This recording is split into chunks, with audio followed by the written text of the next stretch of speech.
Boa noite, hoje 4 de outubro de 2021, 4 de outubro não, 4 de novembro de 2021. Este é o nosso oitavo Papo de Fauna, a live do Fauna News. É um enorme prazer poder levar informações de qualidade para você que se interessa pelo universo dos animais silvestres, que se interessa pela conservação da nossa biodiversidade. Meu nome é Dimas Marques, sou o editor-chefe do portal Fauna News. Se você ainda não conhece o Fauna News, por favor, após a live, somente após a live, acessa o www.faunanews.com.br. Dá uma olhadinha lá no conteúdo que nós preparamos com carinho e com toda a dedicação para você. Além do site e aqui do Instagram, mantemos perfis também lá no Facebook e no Twitter. Será um enorme prazer tê-los acompanhando o nosso trabalho. O Papo de Fauna tem um apoio da Clínica Veterinária Univete de Guaratinguetá, município aqui do Vale do Paraíba Paulista. Na Univete você encontra toda a atenção que o seu cachorro, o seu gato necessitar, vacinas, atendimento veterinário. Um toque, Univete não é para animal silvestre, tá bom, gente? Univete para animais domésticos. Senão você sabe, volta e meia vai chegar lá, né, Raul? Chega um cara lá com jiboia, com jabuti, com arara canindé, com essa traia toda que o pessoal resolve transformar em bicho de estimação. Tá? Entre em contato lá com a equipe do Dr. Daniel da Univete, 12 é o DDD, 3125-4330, 3125-4330, eles vão ter um enorme prazer de atendê-lo, tá? A Univete é a nossa parceira, dá todo o apoio aqui, e se você, pessoa física, você que gosta do nosso trabalho, que acompanha o nosso trabalho, que quer dar uma força no nosso trabalho, ou você, pessoa jurídica, sua empresa, quer ser uma parceira do Fauna News, entre em contato conosco, manda um e-mail lá, contato@faunanews.com.br, ou se você, pessoa física, como a gente fala, quer nos apoiar, a gente tem uma campanha de assinatura permanente lá no Catarse. Acesse o www.catarse.me/faunanews e ali você tem as opções para se tornar um assinante, um colaborador mensal do Fauna News. Tá? Não pode colaborar mensalmente, tá difícil a coisa, mas quer dar uma ajuda para a gente, qualquer valor, faz um Pix. Pix trouxe essa facilidade para a gente.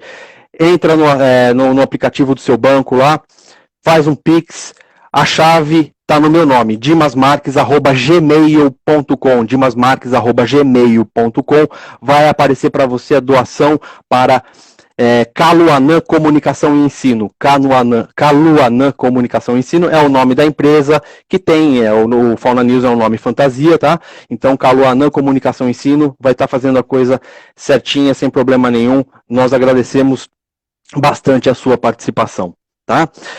Bom, gente, essa é a nossa primeira temporada, a gente está numa série de entrevistas com os colaboradores, com os colunistas do Fauna News, né? Os especialistas que mantêm as colunas do Fauna News. Se você acessar o site, vai ter lá um menu horizontal, tá? Tem lá um botãozinho chamado colunas, clica ali, você vai ver, temos 12 colunas temáticas, que vão desde o universo dos invertebrados, fauna pré-histórica, centros de triagem e reabilitação de fauna, combate a crimes contra a fauna, tem um universo de informações ali que eu acho que para todos os gostos, o cardápio ali é bem eclético, tá? E uma das colunas que nós mantemos lá nesse universo de colunas do Fauna News chama-se Aquáticos. É uma coluna que os artigos são publicados todas as sextas-feiras. Todas as sextas-feiras nós temos 4 colunistas ali que escrevem sobre o universo da fauna aquática, né? A começar pela Vera Maria Ferreira, que é lá do INPA da Amazônia. Ela escreve sobre quem? Sobre os mamíferos de água doce. Temos sobre os mamíferos de água salgada, né? A Elisa Ilha, da Federal do Rio Grande do Sul. Quem escreve sobre os peixes de água salgada é um parceiro do nosso convidado de hoje, que é o Robin Hilbert Luzzi, lá da Associação Mar Brasil. E quem escreve, finalmente, sobre os peixes de água doce é o nosso convidado, o professor e pesquisador Raul Renó Braga. Raul, muito bem-vindo, obrigado por ter aceito o convite de participar do Papo de Fauna de hoje. Imagina, eu que agradeço aí o convite e a oportunidade de bater um papo aí com todo mundo aí que está acompanhando também, né? Com certeza tem um alcance aí bacana para... E quem quiser, né, tem um monte de texto legal lá sobre o que a gente falou aí, sobre o que a gente vai falar agora, né? Lá no portal que a gente escreve. Então, obrigado pela oportunidade aí de conversar também, né? Que é uma dinâmica diferente. Legal. Então, só para colocar para as pessoas que tudo que a gente for conversar aqui, se por um acaso você não conseguir assistir até o final ou depois, você pode também procurar nas redes sociais, a gente vai deixar esse vídeo gravado por lá. E é legal também informar que... Só um minutinho. Oi, tá. Desculpa, aqui, meu filho apareceu aqui. Bom, vamos passar aqui um sucinto resumo aqui, né? Um resuminho de quem é o Raul e qual a formação dele, por que ele tem essa competência para estar escrevendo sobre peixes de água doce para o Fauna News.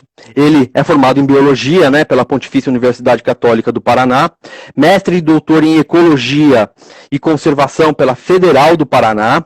Tá? Ele já atuou como pesquisador do Museu de História Natural de Capão da Embuia, né, em Curitiba, e por um instituto na Alemanha que, na boa, eu nem vou pensar em pronunciar o nome do instituto aqui, porque não é nem questão de passar vergonha, né? É outra coisa. Você acho que você consegue falar o nome do instituto, né? Não, eu prefiro não arriscar também. O bom é que lá eu trabalhava só falando inglês, me comunicando em inglês, então não precisei me aprofundar tanto. Aí acho que ia levar uma vida inteira para aprender a falar alemão. Não precisou gastar o seu alemão, né? Bom, então a gente deixa o nome do instituto. Ele trabalhou na Alemanha, tá? E atualmente o Raul ele é professor da Universidade Estadual de Londrina e é pesquisador colaborador do Laboratório de Análise e Síntese em Biodiversidade da Universidade Federal do Paraná e do Laboratório de Ecologia e Conservação também da Federal do Paraná. Tá? O Raul, as principais linhas de pesquisa dele estão relacionadas à ecologia e conservação de peixes na área também de invasões biológicas, né? Nessas áreas, seus estudos envolvem ecologia alimentar, métodos não letais de extração de conteúdo estomacal de peixes, aspectos teóricos e práticos da interação entre espécies exóticas invasoras, seus mecanismos sobre a biota nativa, além de controle e manejo, tá? Além de tudo isso, o Raul, não menos importante, te garanto que ele gosta muito, ele é instrutor de mergulho também, certo, Raul? Você é instrutor aí em Curitiba, correto? Em Curitiba. Agora eu estou em Londrina, né? Então, eu acabei que nesse último ano aí, que eu vim para Londrina, estou um pouco afastado das atividades, mas trabalhei bastante tempo aí na Aquanauta, né? O centro de mergulho em Curitiba. E o local aí que o Robin, né? Que é colunista aí dos peixes marinhos, também é instrutor lá, então a gente já se conhece lá há um bom tempo, trabalhou junto. Então, Legal. É um hobby e também era uma profissão e a gente usa como ferramenta para pesquisa. Então, é um assunto que a gente gosta bastante. Perfeito. Bom, eu já falei quando quando a gente conversou, né, trouxe o Robin aqui pro Papo de Fauna, falei que o Merchan eu ia cobrar depois lá na Aquanauta, qualquer dia eu vou lá para Curitiba. Porque eu gosto também de mergulhar, só que faz tanto tempo que eu vou precisar fazer o tal do refresh, sabe? Para dar uma refrescada nas ideias e aí cair pro mar. Não vou cair naquelas geleiras, naquelas pedreiras geladas, que são geleiras mesmo, que tem em Curitiba, sem chance. Bom, gente, convidei aqui o Raul, porque basicamente tem, para a gente basicamente falar em 3 assuntos, que são os principais assuntos que a gente aborda e que ele tem abordado nas colunas, né? Na coluna, nos artigos que ele prepara, tá? Os impactos de barragens sobre a população de peixes de água doce, né? O tráfico de peixes ornamentais, que volta e meia aparece também na mídia, e a introdução de espécies exóticas, seja também por questões do tráfico, ou seja até por conta da piscicultura, Tá? Então são esses três universos que a gente vai tentar abordar um pouquinho de cada um. O tempo é curto, né? Um períodozinho de 1 hora, mas que a gente vai tentar dar umas beliscadinhas naquilo que ele tem publicado e que é interessante. Caso vocês tenham curiosidade, acessa o Fauna News, procura os artigos do Raul. Lá na ferramenta de busca do site, só você jogar lá, Renault, não vai ter outro. Vai cair todos os artigos dele, vão aparecer, são legais, são interessantes, são muito bem escritos, são de uma qualidade muito boa e assim, você não precisa ser biólogo para entender, não. Aqui não tem desse negócio de texto esquisito para leigo ter contato com esses assuntos, né? Bom, um dos principais textos que pelo menos a mim chamou a atenção, publicado em abril, né, pelo Raul, e ele já traz logo de cara uma provocação no título, né? Se os peixes gostam de energia elétrica renovável, esse é o título, essa é a provocação que o Raul propôs para os leitores do Fauna News, né? E aí ele já chega para a gente com algumas informações interessantes, né? Que é aquilo que basicamente a gente ouve até na escola, pelo menos desde os anos 70, quando eu entrei na escola, a gente ouve a tal do universo da energia limpa, a nossa energia por hidrelétricas, e aí a gente tem agora algumas informações que 65% da nossa eletricidade ela é produzida, né, aqui no Brasil por hidrelétricas, né? Em todas as hidrelétricas, basicamente, né, aqui a gente trabalha com um sistema daquele de fazer a barragem, você para um rio, seja perto de uma já onde tem queda d'água, assim como fizemos lá, acabamos com 7 quedas para fazer Itaipu, que tinham... Eu conheci 7 quedas, cara. Você não pode acreditar, mas eu tenho fotos criança em 7 quedas e eu andei naquelas pontezinhas que eram umas pinguelas que balançavam no vento, dava um medo do inferno aquilo ali, mas eu conheci, e a gente acabou com isso daí, que era quem, entre aspas, rivalizava com o Parque Nacional do Iguaçu, com as cataratas do Iguaçu, né? E aí eu faço a pergunta direta, assim, qual que é a dimensão disso, dessas barragens para a fauna, para os peixes de água doce, Raul? Qual o tipo de impacto? A gente parece só você só vai ter a barragem, os peixes vão ficar montante ali para cima da barragem, mas qual que é o impacto para a vida desses animais e para o ecossistema em si desse sistema? Olha, a gente pode separar em vários grupos, assim, né, de impactos. Vamos lá, tentar organizar aqui para ficar fácil do pessoal entender. Primeiro, você tem o mais lógico, né, que é a transformação do ambiente que é de águas correntes, né, que é um ambiente mais dinâmico. Na hora que você faz a barragem, você constrói um grande lago, né, e você transforma isso num ambiente de uma água, né, mais parada. Então, toda a hidrodinâmica desse local, ele se altera, né, e obviamente que essas espécies ali, focando nos peixes, focando nos peixes de água doce mesmo ali, né, somente, sem contar a biota terrestre, você tem espécies que evoluíram nesse ambiente com águas mais dinâmicas, com águas correntes, e que eles, quando você altera o ambiente dessa forma, você imagina que você muda completamente a casa deles, né? Então, muitos não se adaptam a essa nova dinâmica, um ambiente mais profundo, né? Quando você cria um reservatório. Então, isso acaba desfavorecendo boa parte das espécies. Claro que você tem algumas que elas têm uma plasticidade maior, têm uma maior capacidade de se adaptar, né? E acabam prosperando, mas você tem poucos ganhadores ali, né? E muitos perdedores, muitas espécies que acabam diminuindo em quantidade por conta dessa transformação drástica da dinâmica do ambiente, né? Então, esse é um primeiro ponto, tá?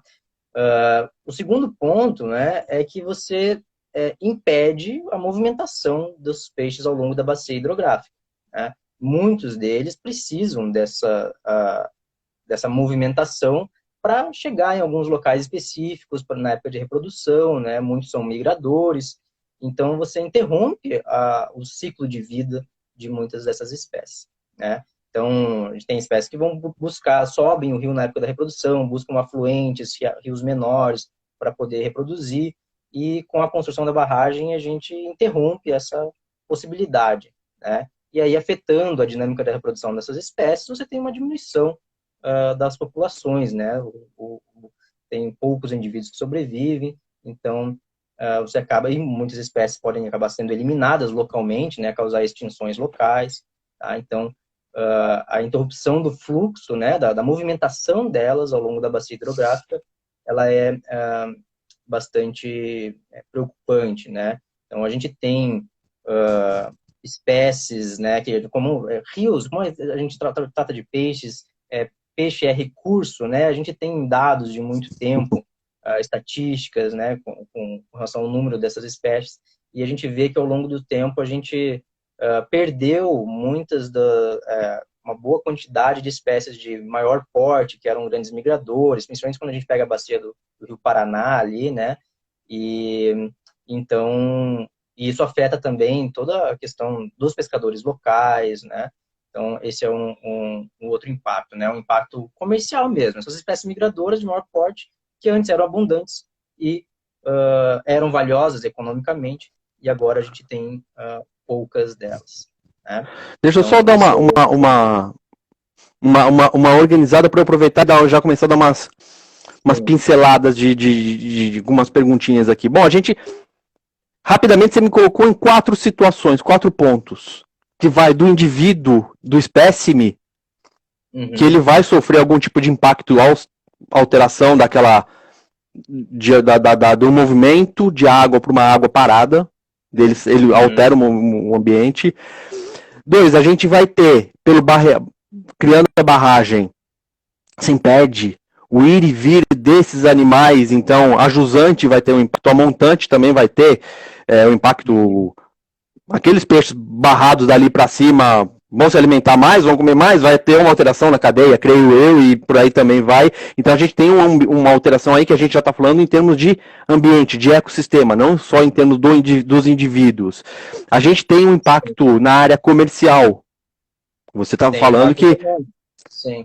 Então, você vai ter o problema que você está falando, por exemplo, no Rio Paraná você já não encontra já os peixes maiores, coisas do tipo, e você tem um impacto social, porque quem vive, o ribeirinho, pescador artesanal, pescador aquele que vive da pesca, não o pescador comercial em si, ou industrial que seja, vai sofrer esse tipo de impacto também.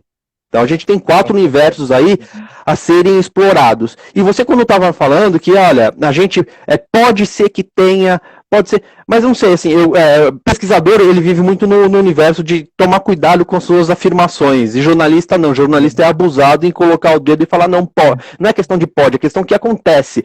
Tanto que, você está falando que algo que está desde há anos já sendo mensurado, esse impacto, por exemplo, na bacia do Paraná, é algo que já é efetivo, que já se conhece, e que vai acontecer e que acontece quando a gente cria esse tipo de barragem, esse tipo de empreendimento de geração de energia.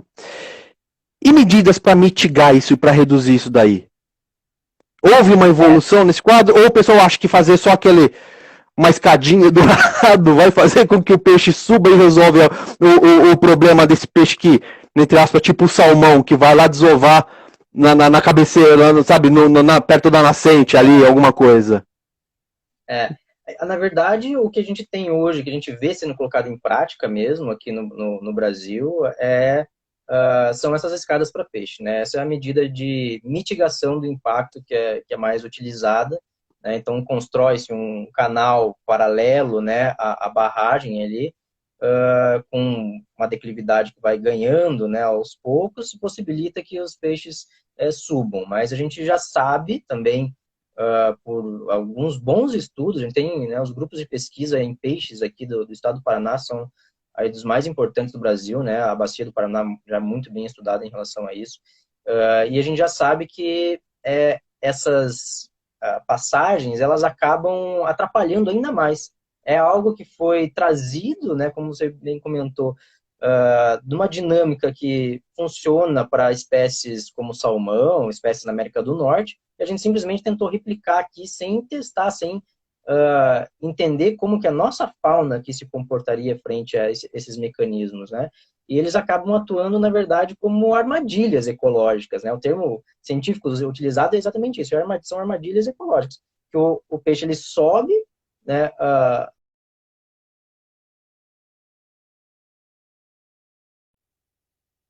ele, né, porque precisa, né. Então, preso entre 2 reservatórios, por exemplo, né, entre 2 barragens, né, então você acaba atrapalhando, às vezes, ainda mais, né. Então, E a pergunta que eu faço é a seguinte, e aí? Porque é o seguinte, então parece que a gente não tem medida para mitigar o impacto, porque é o seguinte, a gente tem, eu não vou nem falar de casos como Belo Monte, por exemplo, em que gritaram por A mais B que não era nem questão de impacto só para peixe, né? Era impacto geral ali e mesmo assim fizeram a usina, né?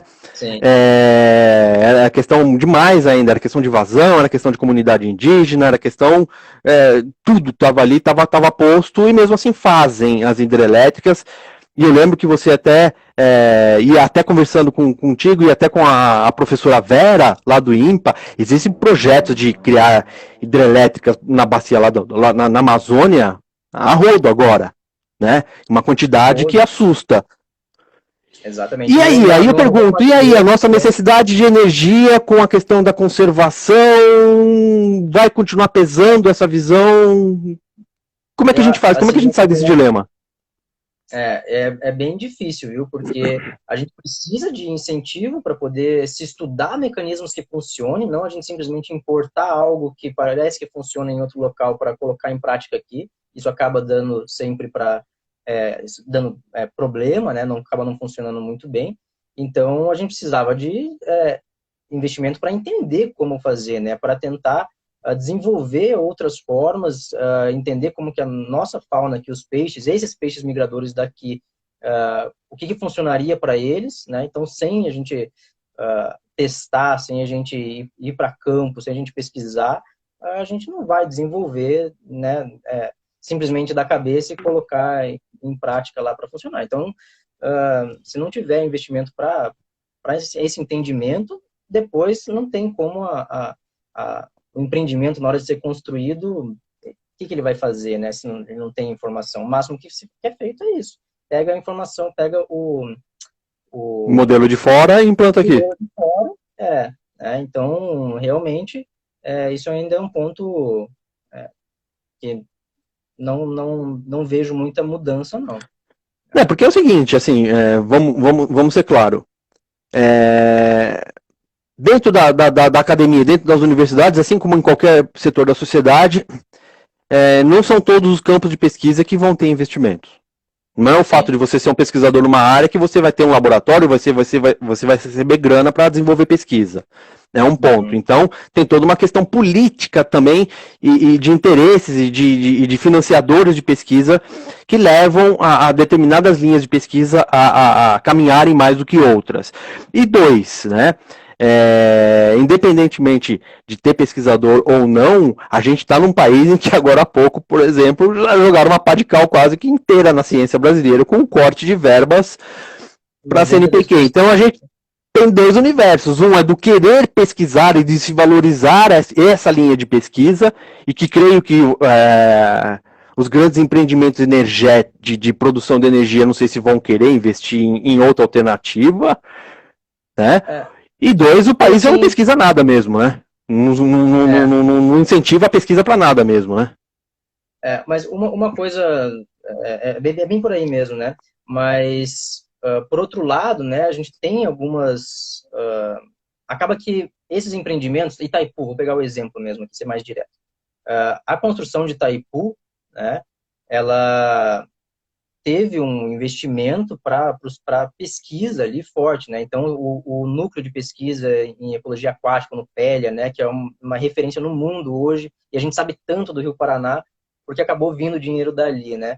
Porque de outras fontes, assim, de financiamento, né, se a gente pegar comparativamente com o que tem no resto do Brasil, tem menos ainda, né? Então, essa é uma fonte de recurso que deveria ser repetida, né, em grandes empreendimentos que mas não é um pouco da questão do poluidor pagador? O cara não está tentando compensar um pouco a cacetada que ele está dando no ambiente? Exatamente. Porque quer que não, você, por mais que você tenha em vista ali, você não vai compensar 100% do estrago que uma Itaipu faz. Não. Ou de qualquer hidrelétrica dessas gigante que o Brasil tem essa megalomania de vamos fazer o maior do mundo. A gente tem que fazer um negócio grandão. A gente não faz um negócio pontual ou comunitário, né? A gente quer fazer um negócio para o país inteiro. Então a gente quer fazer um negócio que vai resolver. Vamos fazer uma hidrelétrica que vai dar energia para o estado de São Paulo inteiro. Impossível, cara, sabe? Mas a gente sempre, brasileiro, adora dar essas piradas e fazer esse tipo de coisa, né? O que eu pergunto, talvez não seja melhor a gente pensar em outra matriz energética? Eu acho que a gente tem que caminhar para esse lado. A gente tem que caminhar para esse lado, né?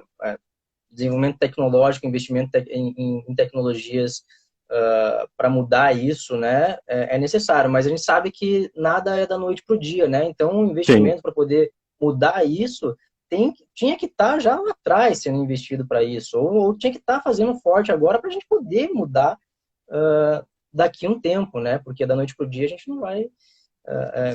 Porque a gente, na verdade, a gente faz uma comparação meio louca, assim, falar, legal, antes hidrelétrica do que a carvão. Né, porque a gente está na iminência de se afundar com a catástrofe climática aí. Legal, né? Mas aí eu também faço a pergunta, tudo bem, a barragem também, você inunda uma área em que você também tem uma floresta que muitas vezes ela fica debaixo da água e ela vai apodrecer, vai emitir carbono, uma hora aquele negócio também vai para a atmosfera. Vai metano, os cambal que vai para a atmosfera. Até eu convido o pessoal que está aí a entrar no Google Earth, no Google Maps, ali na imagem de satélite, e olha ali a divisa do no estado de São Paulo, né, bem a divisa, você já vê de longe, simplesmente o rio virou um grande reservatório, porque é um reservatório, uma barragem atrás da outra, então não tem mais rio. O reservatório, acaba um reservatório é outra barragem, acaba o lago do reservatório é outra barragem, você consegue ver numa imagem de satélite. A pontinha, o bico do estado de São Paulo ali, exatamente, onde tem o Pontal do Paranapanema, que você vê a divisa, você tem todas as hidrelétricas ali, históricas do estado de São Paulo ali. Exatamente, e lagos muito grandes, né? Os reservatórios cobrem uma área bastante grande. Mas, Dimas, uma coisa que eu queria pontuar mais também para o pessoal que está aí, é que a gente tem que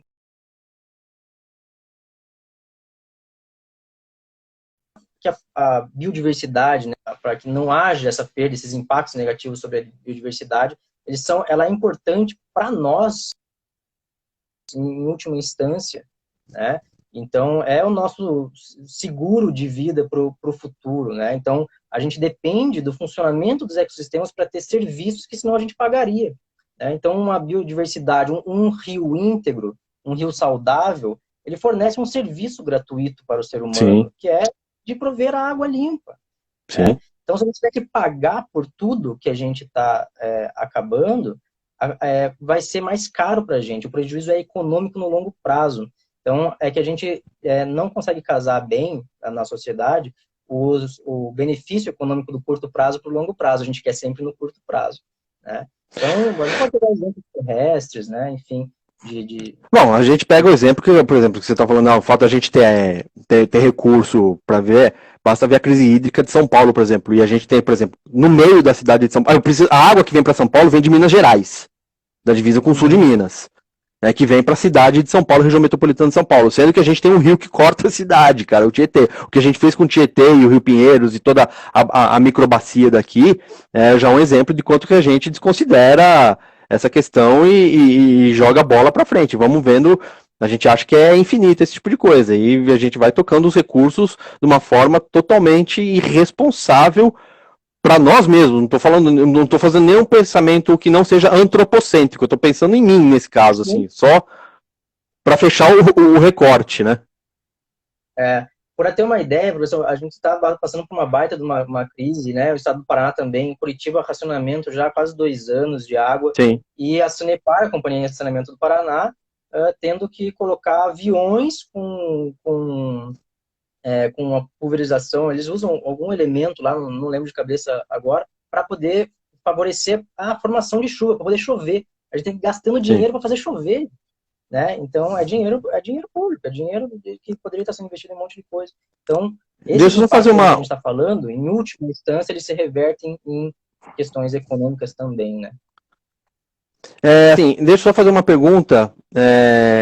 Um leitor aqui, né, uma pessoa que está nos acompanhando, está identificado como Xande Pass. chã de paz, né? Os novos acordos que estão sendo discutidos na COP26 podem influenciar na definição da matriz energética do Brasil ou depende das decisões do governo federal? Você tem acompanhado um pouquinho essa questão? Uhum. Porque eu não, desculpa, até na pergunta passada para a gente, eu passo para você, mas assim, eu vejo muito como uma decisão, a decisão energética, ela passa muito pela mão do governo federal, né? Sim, sim, com certeza. Em última instância, É, é a decisão do governo federal. Né? porque a questão do uso de matriz energética, ela é muito do governo federal em si, e você facilitar um tipo ou de outro, tomar essas decisões estratégicas, elas têm passado muito pelo governo federal. Não, com Tá? certeza, não tenha dúvida que é com relação a isso, né? Claro que tem pressões externas, né, de atingir metas ambientais e tudo mais, são pressões que vão vir externas, mas em última instância é decisão do governo federal. Tanto que tá aí, né? A gente assinou o Acordo de Paris e simplesmente ignorou, né, as metas e fica fazendo, né, os malabarismos numéricos aí para fazer o que estava proposto em 2013, a gente vai propor para fazer, sei lá quando, e está propondo agora como se fosse um número novo, né? Sim. Bom, é, vamos tocar agora num ponto que também chama a atenção, que a questão dos peixes ornamentais. Eu só vou dar uma agilizada, porque o tempo vai passando, a gente vai puxando um Sim, assunto sim. ou outro, senão a gente se Uhum. afunda só no assunto e a conversa não caminha. Sim, sim. Né? O Brasil é um dos grandes exportadores mundiais de peixes ornamentais. Tá? Isso pela Uhum. própria. E aí eu acho que você tem uma propriedade imensa de falar com relação a tal da biodiversidade no universo dos peixes de água doce e desse universo dos peixes ornamentais, né?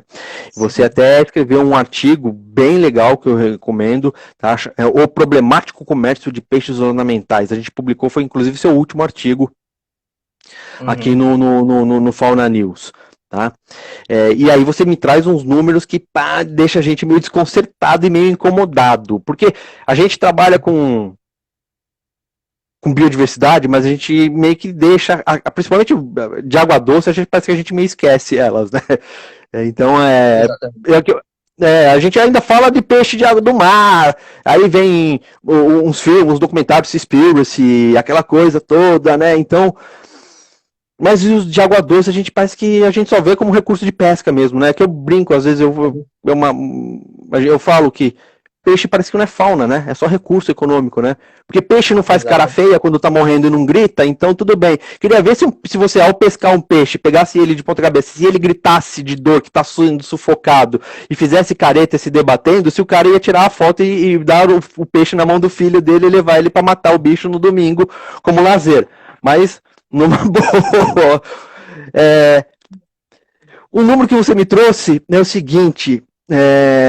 Cadê? Pesquisadores simularam a superexploração das populações de peixes ornamentais de riachos amazônicos e concluíram que a extração desordenada pode eliminar até 25% das funções ecológicas nesses ambientes. Me explica um pouquinho disso daí que você quis dizer. Explica pra gente aqui. A gente está tirando peixe, está vendendo peixe. Uhum. E a gente está eliminando um quarto das funções ecológicas nesse ambiente, simplesmente pegando peixe ornamental? Nesse rio, nessa bacia, se não me engano, no Sim. Médio Rio Negro, se eu me lembro bem de cabeça, sim, né? Foi isso que o artigo concluiu. Né? Então, imagine que assim, né? Cada espécie ela tem uma função ecológica, né? Então, a gente tem várias formas de medir isso, né? Medir a função que ela tem ali. Então, imagine que uma das espécies ela se alimenta de detritos, então ela é uma peça importante na ciclagem de carbono dentro daquele ecossistema, por exemplo, né? Então, a gente poderia dar vários exemplos nesse sentido, né? Uma espécie que se alimenta de um fruto que cai da árvore, ela tem uma função de dispersar aquela semente rio acima, e contribuir para a manutenção daquela vegetação de margem ripária rio acima, né? Sem aquela espécie de peixe, não tem essa função, você tem essa perda dessas árvores a montante. Nesses dois exemplos aqui, para tentar deixar mais ilustrativo, né? Então, e claro, você tem espécies que elas podem ter uma redundância funcional, né? Então, você pode ter duas espécies que têm a mesma função. Você perdeu uma, você tem a outra como seguro, né? Então, a biodiversidade tem esse papel de ser um seguro para a gente também, né? Em termos de Cria o tal do funções. backup, ele tem o seu backup, né? Exatamente, né? Mas aquela coisa, quem tem dois tem um, quem tem um não tem nenhum, né? Porque você perdeu Perfeito. ali um. Para perder a segunda Então, também é rapidinho, né? exatamente, exatamente. E o que esse estudo concluiu, então ele contabilizou, né, ele mediu as funções ali das espécies de peixes ornamentais. As espécies de peixes ornamentais que estavam sendo extraídas ali, elas representavam em torno de 20% das espécies de peixe desse rio, mas em termos de funções, a eliminação delas seria responsável já com declínio de 25% das funções ecológicas. Então, elas têm um papel, em termos de funções ecológicas, maior do que simplesmente a contagem de indivíduos, a contagem de indivíduos não, desculpa, de De espécies, né? espécies. Essa distinção é importante. E é legal, sim, é legal, desculpa, mas é interessante a gente destacar que também que você coloca um outro, um outro, faz uma outra provocação no mesmo artigo, né? É o que eu digo. Se a gente tem um mercado legalizado, obrigatoriamente a gente também vai ter um mercado ilegal, né? Com E uma certeza. coisa servindo como parâmetro para outra. Então, assim, se você tem uma busca maior por certo tipo de peixe, com certeza o mercado ilegal também vai tentar suprir. E aí vão entrar valores também em termos de. Isso funciona também no mercado de fauna não aquática. Né? Não adianta Uhum. vir querer me justificar que o comércio legalizado de animais silvestres com fins de pet, de bichos de estimação, eu vou falar desde peixinho de aquário até araracanindé, né, vai servir para combater tráfico de fauna, porque, na boa, não é por aí. Tá? Mas você coloca o seguinte, foi feito um monitoramento de 6 meses em redes sociais, em uma pesquisa que você citou. Tá? E que registrou mais de 600 espécies, eu não estou falando de indivíduos, estou falando de espécies Uhum. ornamentais sendo comercializadas, né? E 63% dessas espécies eram de espécies de água doce. Mais alarmante foi o fato de que 66% eram espécies de ocorrência natural do Brasil. Então a gente está falando de espécies nativas brasileiras, dessas 600 espécies pesquisadas em redes sociais. E 23 dessas espécies estão ameaçadas de extinção. Tá? Então a gente está, sendo que 4 delas eram de venda proibida, né? E esse parece que é um estudo da Federal da Paraíba, correto? Que você citou. Isso, isso. Né? Uhum. Dá pra gente dimensionar, não vou falar para você me dizer o tamanho disso aí, mas o tráfico de peixes ornamentais no Brasil, ele é tão forte assim mesmo, ele é tão presente assim mesmo, a gente está perdendo tanto com esse tipo de atividade? Infelizmente tá, né? E agora a gente tem simplesmente a maior diversidade de peixes no mundo, o país de peixes de água doce, né? E os números estão aí, né? 600 espécies registradas num monitoramento de rede social, gente. Só no Facebook ali, contabilizando, vendo os grupos né? E identificando isso. Então, é difícil de mencionar, até porque tem muita coisa que não passa por ali, né? A gente pega muita bacia amazônica, né? Com muitas espécies aí de interesse para clorofilia, para exportação, e que é muito difícil da gente conseguir levantar as informações. Então, esses números que a gente traz aí, a gente tem que imaginar que é uma fração ínfima do que Sim. realmente, exatamente, do que realmente acontece, né? E outra, né? A gente tem que muitas espécies também não são de ocorrência do Brasil, e aí o pessoal consome, compra aqui, né? E depois solta, e viram espécies exóticas que causam problemas também. Então, ele tem os impactos são diversos, né? Tem várias facetas ali que são preocupantes em relação a isso.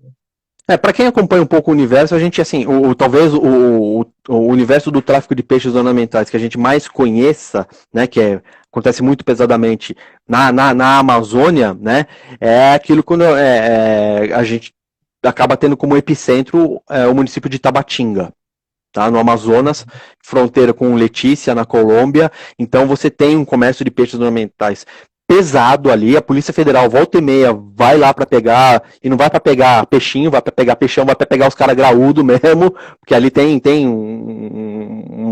uma organização muito presente disso daí, e aí você acaba tendo volta e meia a Polícia Federal pegando nos aeroportos, tanto no Pará quanto no aeroporto de Manaus, né? Pessoas tentando embarcar com quantidades absurdas de peixes ornamentais, levando para Tabatinga, para dali passar a fronteira e dali vai para o resto do mundo, né? Esses peixes. E que leva a ter esse tipo de problema que a gente está comentando aqui, que é a questão das espécies exóticas e das espécies que acabam muitas vezes se tornando invasoras e que gerando que é uma das suas principais, e talvez a sua principal linha de pesquisa atualmente, sim, né? Sim. Em que a gente encontra esse tipo de problema no tráfico de peixes ornamentais e também na piscicultura, né? Tá aí a questão da tilápia, que é algo que a gente sempre fala e tá aí, né, acontecendo. Como é que tá esse universo, assim, a gente até comentando, vamos lá pra live, coisas do tipo, e aí você me falou, pô, tem um problema que a gente está passando por um momento de flexibilização de legislação em que aquilo que é exótico vai passar a ser nativo, e como é... Me dá uma explicada um pouco nesse negócio aí, que eu fiquei meio preocupado, Raul. Essa é mais a minha área de atuação mesmo, né? E isso é uma coisa, assim, é bizarro, vou colocar assim, porque a gente tem a legislação, né, referente à proteção da fauna e tudo mais, né? E lá tá que é crime ambiental você introduzir uma espécie exótica, né? Uma espécie que não ocorre naturalmente ali, você simplesmente soltá-la no ambiente, que ela vai causar desequilíbrios lá, isso é um crime ambiental, né? Só que a gente tem boa parte da nossa criação de espécies aí para piscicultura baseado em espécies que são exóticas, né? É novamente aquele problema. A gente importa a tecnologia, né? A gente tem a maior diversidade de espécies do planeta e a gente não consegue usar uma espécie nossa aqui para criar e para piscicultura com espécie nativa, né? Uma espécie nativa, a gente tem que trazer outra de fora, né?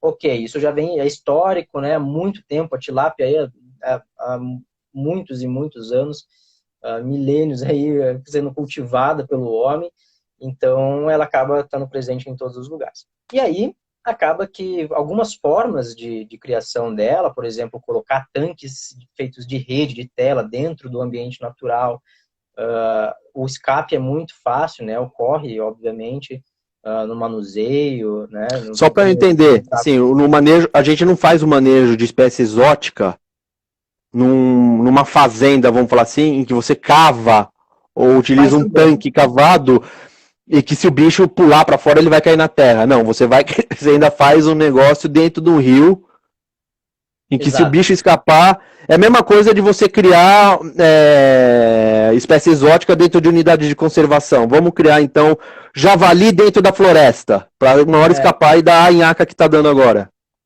Exatamente. Então, e aí, em vista de tudo isso, né, existem tentativas de passar leis que tentam dar um passaporte brasileiro para essas espécies exóticas que são de interesse comercial, para elas poderem ser excluídas da penalidade de um crime ambiental pela introdução delas. Então entra a tilápia nisso, entra a carpa nisso, né?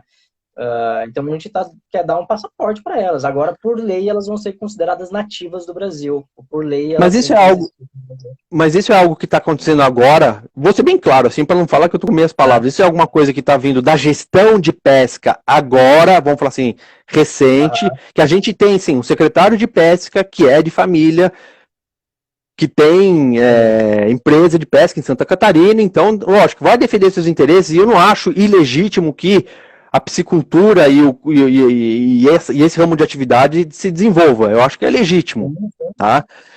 Mas tudo tem que ser feito do jeito certo, né? Vamos falar assim que também a gente não pode sair assim como o setor energético, também não, a gente estava falando das hidrelétricas até agora, tudo tem um certo limite. Então eu acho legítimo, não acho errado. Mas isso é algo que é recente ou já é algo que vem historicamente se tentando fazer? Já vem historicamente há um bom tempo, há muitos anos que estão tentando passar isso.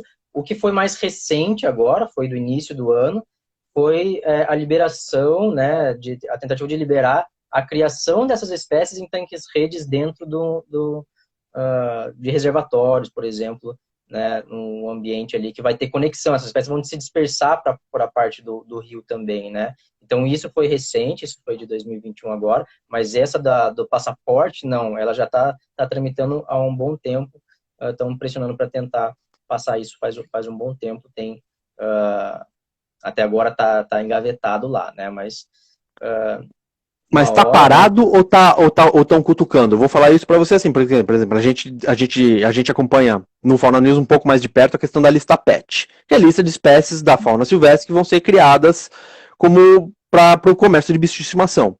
E a lista PET, ela ficou durante anos parada. Aí veio o atual governo com a pressão dos setores produtivos do PET, de passarinheiros e essa turma toda, desengavetou e está fazendo a lista PET andar. Ela passou a tramitar dentro do CONAMA e de repente uma hora foi para dentro do Ministério e aí começa a ficar aquelas coisas meio escusas que ninguém sabe e está voltando a tramitar. Por quê? Porque agora tem uma pressão do setor produtivo mais pesada que tem o apoio da atual gestão federal. Está acontecendo uma tramitação mais pesada agora ou vocês só estão observando e a coisa ainda está engavetada ou a coisa já estão mexendo? Olha, a última vez que eu vi, alguns poucos meses atrás, estava parado do passaporte para as espécies, para tilápia e para carpa, por exemplo. O que estava para se tornar espécies nativas. Entre aspas.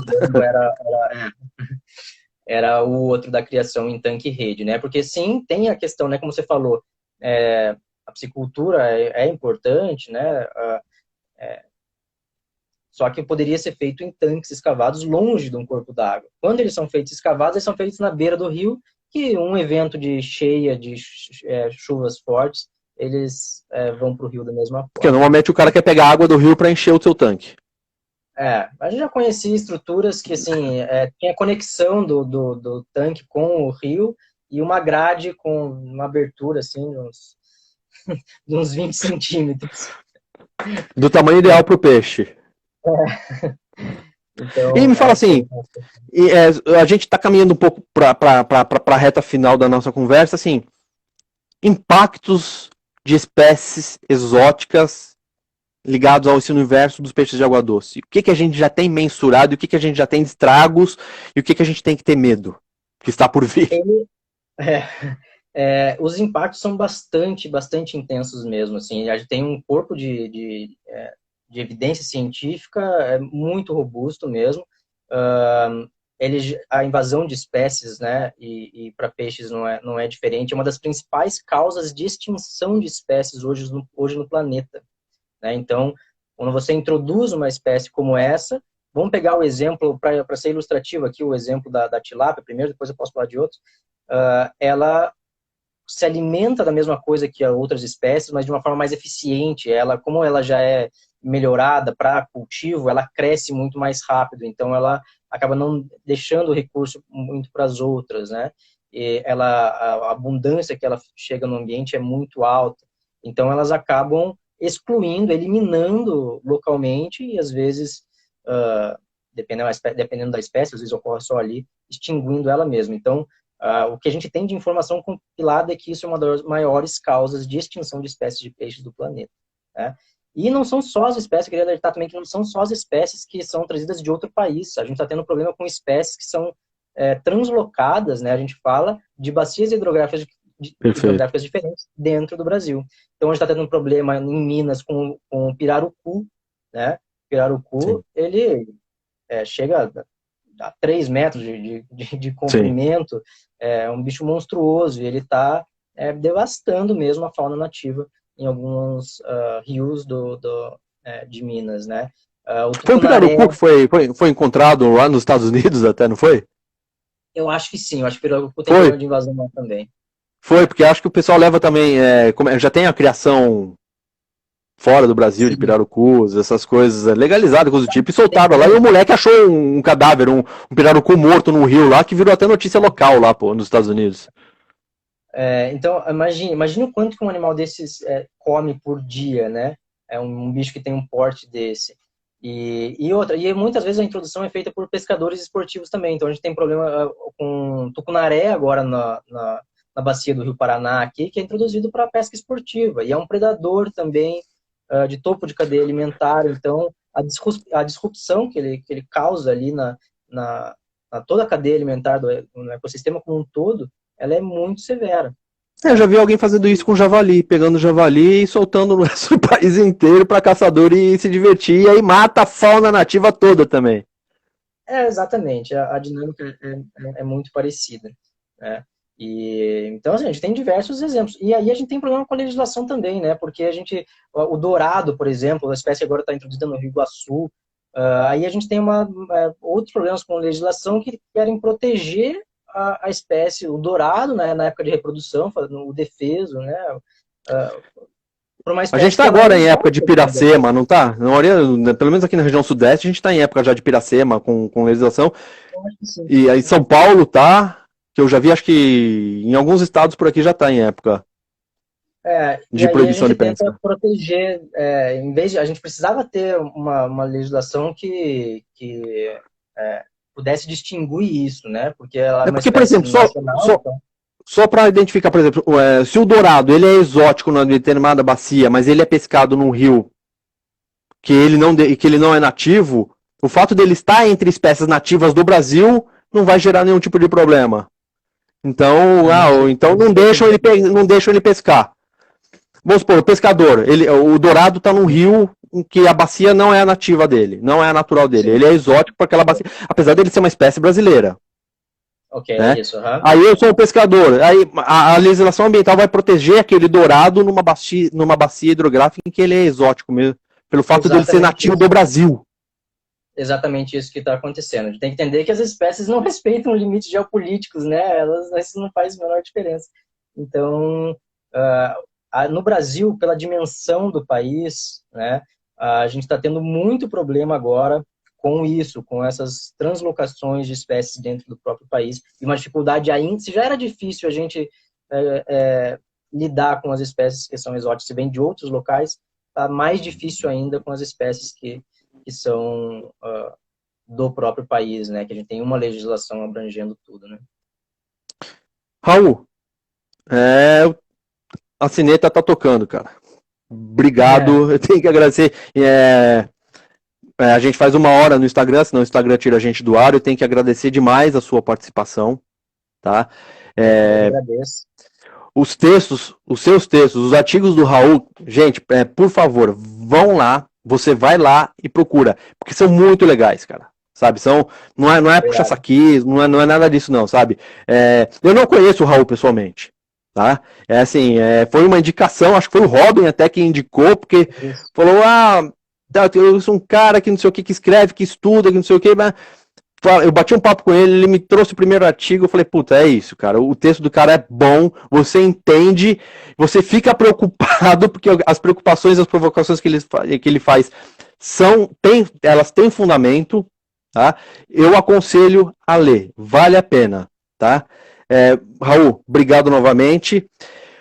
Para fazer o encerramento aqui, eu só quero deixar um recadinho novo, o Fauna News tá com uma novidade. Procurem lá no site um botãozinho lá em cima no site chamado Web Stories. Fauna News está começando a publicar Web Stories, então a gente está utilizando uma linguagem nova, tá?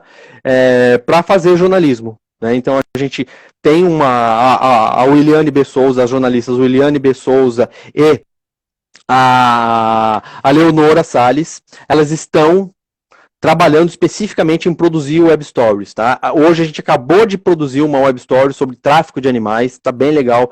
Vai lá, clica, você vai ver que é uma linguagem nova, ela é fluida, ela é interessante, ela é moderna, traz informação boa, compartilha, tá? O Papo de Fauna de hoje vai ficar gravado, ele vai passar para... A gente vai colocar ele depois no YouTube, né? Acompanhe a gente, o Fauna News, www.faunanews.com.br, Instagram, Facebook e Twitter, tá? O Papo de Fauna é uma produção da Williane B. Souza e também da Lígia Takal, que nos dá esse respaldo, me ajuda aqui com as perguntas dos leitores, de quem nos assiste. Se você quer participar e apoiar o Fauna News, por favor, catarse.me/Fauna News ou via Pix, a chave é dimasmarques@gmail.com. Quer fazer uma parceria? Quer apresentar uma outra possibilidade de parceria? Escreve contato@faunanews.com.br. Tá legal? Raul, novamente, obrigado pela atenção. A gente vai se falando. Fauna News vai apresentar nos próximos dias os nossos próximos convidados. Boa noite para todos. Fauna News, Valeu, analisando obrigado. os fatos, lutando pelos silvestres. Até mais, pessoal. Abração, tchau, tchau.